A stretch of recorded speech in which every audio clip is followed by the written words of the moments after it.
자, 이제 지역인재 국어 압축 강의 20강으로 들어가겠습니다. 자, 이제 어휘의 끝으로 향해 가고 있고요. 앞에서 있던 한자 절대 잊지 마시고 희망을 갖고 도전하셨으면 좋겠습니다. 자, 이번 시간은 간단한 나머지 어휘 부분들입니다. 그중에서 순화어, 어휘 간의 의미 관계, 관용어, 속담까지 이 시간 이어지고요. 다음 시간에는 또 고사성어로 1시간 동안 충분히 지식의 양을 팽창시키고 또 늘릴 수 있도록 저도 도와드리도록 하겠습니다. 자, 우선은 이제 시작하는 것은 순화어라는 영역인데요. 순화어는 우리말로 하면은 이제 우리말 가꾸기 이렇게 이야기하는 거죠. 순수한 말로 바꾸자라는 거예요. 이게 이제 어떤 의미냐면 잘못 사용하고 있는 어떤 오남용의 문제들, 특히 외래어 같은 경우가 서양에서 문물들이 들어오다 보니까 언어도 따라 들어왔겠죠. 언어의 역사성과 관련이 되고요. 하지만 굳이 외국어를 쓸 필요가 없는데도 불구하고 우리가 마치 지적인 수준이라고 착각하여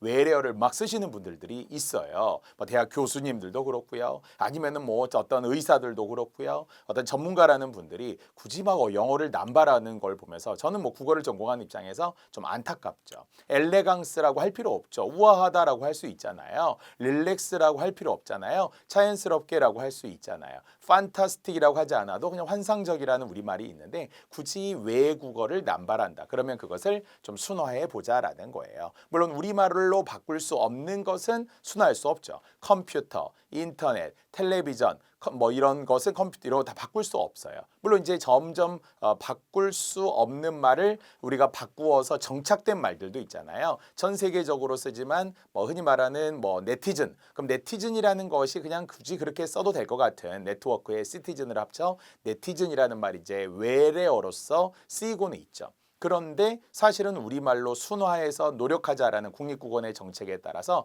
누리꾼 이렇게 이제 바뀌었잖아요. 리플라이, 리플이라고 하는 것도 이제는 굳이 그런 말 없이 댓글이다, 답글이다, 덧글이다 이렇게 다 이제 바꿔서 모두 다 세 개 다 맞거든요. 이렇게 순화하려는 노력들이 분명히 있습니다. 이런 기출 문제가 사실은 법원직 문제 또는 그 이외 국회직 문제 이런 사이드 직렬에서 시험에 이제 종종 과거에 나왔었고요.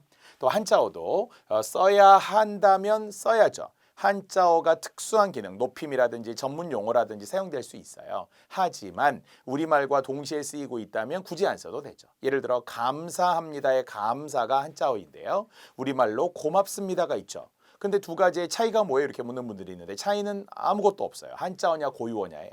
그래서 굳이 공적이냐 사적이냐 이런 걸 떠나서 뉴스 우리 마무리할 때 어떻게 하죠? 시청자 여러분 고맙습니다. 특히 방송 언어에서는 우리말로 정화하고 순화하려는 노력을 제일 많이 합니다. 그러니 고맙습니다라고 써도 되는데 굳이 감사라는 한자를 쓸 필요가 있겠느냐라는 그런 일종의 순화의 노력을 말하는 거고요.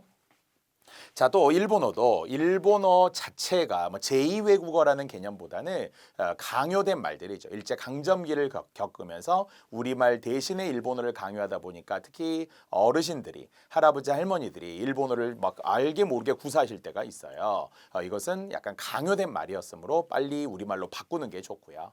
또 일본식 조어 중에서도 약간 영어로 말하면 콩글리시처럼 문맥에 맞지도 않는 한자어 계열의 일본어나 또는 맞지 않는데 굳어진 말들 이런 게 있어요. 그래서 그런 것들을 또 순화하자라는 데 들어갑니다. 일본식 한자어도 우리는 눈으로 보고는 이게 일본식 한자어니 그냥 한자어인지는 모르지만 이미 국립국어원이 발표해 놓은 리스트 목록이 있기 때문에 그걸 보고서 우리 이론서를 나중에 보고서 확인하면 됩니다. 참고로 아까 우리 한자 부분도 우리 강의 노트에는 빈칸으로 처리된 부분들이 꽤 있더라고요. 근데 그 빈칸은 이론서를 바탕으로 해서 빈칸 연습하라고 드린 것이기 때문에 혹시라도 이론서 없이 강의 노트만 공부하시는 분들이라면 조금 불편한 느낌이 들더라도 직접 한번 찾아서 채워 넣으시고 아니면 이렇게 한다고 했으니까 나중에 이론서랑 같이 공부하면 좋겠구나 하고 일단 유연하게 넘어가셔도 돼요. 괜히 뭐 답이 어디 있느냐 왜 빈칸이냐 이렇게 하지 마시고요. 맞춤법 때도 제가 한번 안내를 해드렸잖아요. 여러분 공부하기 좋으라고 하는 서브 노트가 지금 강의 노트인 거지. 그게 원래 주 교재는 아니잖아요. 그래서